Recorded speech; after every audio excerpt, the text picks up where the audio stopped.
Saan yun? Dito daw. Yung 7. Ito. Dito. Bubuldusin tayo. Oo, bubuldusin talaga to. Barap. Dito yung block 7 dito. Tapos yung kila ano, doon sa kabila. Ayun. Dead. Yung 6 diba? So, 6 sa kanila, 7 dito yung bakante. Tapos 6 dun sa kanila. Patag. Patag na ito lahat. kapatagin naman. Patag na talaga to. Kaya wala nang babawasan dyan sa lutis.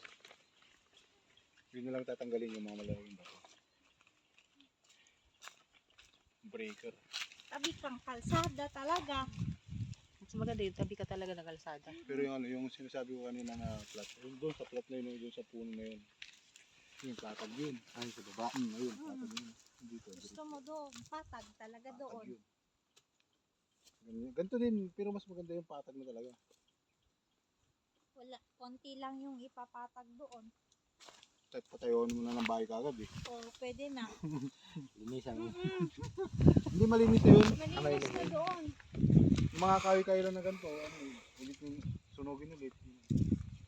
Di lang naman kasi ako yung ano, applicant mo. Isa lang pangalan. Niya, good na rin ako. Isa lang pangalan muna sa inyo. Tapos pag na-transfer, pag didog Kayo sila, pag na-transfer na sa dito, bala na kayo magpa-transfer ulit. Ngayon Maghati. maghati. Hindi Kung magkamagati. kuya ikaw mo na pangalan. Hmm. Ay, pag dalawa kayo naguhulog, basic lang. Oo. Basic Ah, lang opo. yung Dalawa kami maghulog eh. Dalawa kayong pangalan. Pwede. Oo. Kanta, dubli-dubli yun na. 2 years lang Si tapusin ano, yun di eh. ba? Palihulog yan. Dalawa mag-asawa na. Yung dalawang mag-asawa, panihulog. Kuwan dyan eh. Maganda trabaho niya. Yung si Juan, si Sierra Lawrence. Kaya nga kumuha. Yun eh, kapitbahay natin doon sa Sapa. Yan, taga doon yan. Kaya may Ah, Sa Sapa. ng ano. madali sa isang taon na tapos na yun. 2 taon, 1 taon, gano'n. Mukhang pag marami kontrata kasi sila eh. Yung block 7. Pero yung kung walang block 7, pa-reserve nyo muna ngayon. Kahit ano, yung sabi natin yung nandun, maganda kasi yun doon. Kasi clear pa bukas kung bakante, lipat namin. Ganda lang.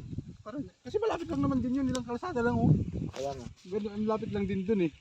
Maganda pa dun pag nakita mo, ito yung view dun oh. Magpipicture kasi ako dun eh. Yung area na yun eh. Punta ako nakaraan. Yun oh, yung mga view na yun oh. Yun oh, dito yung banda. Sa banda sa may puno dito.